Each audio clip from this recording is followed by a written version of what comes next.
Hello everyone, আজকে চলে গেছিলাম কলকাতার বুকে অবস্থিত মিলেনিয়াম পার্কের ঠিক অপোজিটে মেট ক্যাফে হলে। এটি কিন্তু একটি হেরিটেজ বিল্ডিং।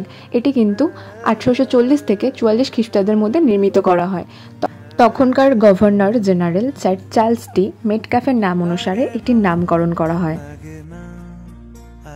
এখানে কলকাতার আর্ট, কালচার, ফিল্ম সব কিছু নিদর্শন রয়েছে। যারা খুব সুন্দর সুন্দর ফটো তুলতে ভালোবাসেন তারা কিন্তু এখানে যেতেই পারেন। অনেক সেলফি জোন থেকে শুরু করে অনেক ফটো তোলার জায়গাও পেয়ে যাবেন।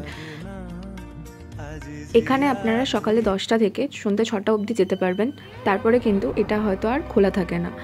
আপনারা চাইলে অনলাইনেও টিকিট কাটতে পারেন, আবার ওখানে গিয়েও টিকিট কাটতে পারেন। টিকিটের মূল্য মাত্র 20 টাকা। তারপরেই কলকাতার বুকে বেড়ে ওঠা কিছু কিছু স্থাপত্য দেখার কথা ভাবতে ভাবতে আমরা চলে গেলাম ক্যাথিড্রাল চার্চে। হ্যাঁ, আপনারা এখানেও যেতে পারেন, এটা খুব সুন্দর একটা জায়গা। আর তারপরে আমরা কিন্তু মিলেনিয়াম পার্কেও গেছিলাম। এটা দেখুন কি সুন্দর ভিউ, তাই না? আসলে কলকাতার মধ্যে এত সুন্দর সুন্দর স্থাপত্য আছে যে সেটা একটা ভিডিওতে দেওয়া কোনোভাবেই সম্ভব নয়। তাই আজকে এইটুকুই থাকলো। ধন্যবাদ।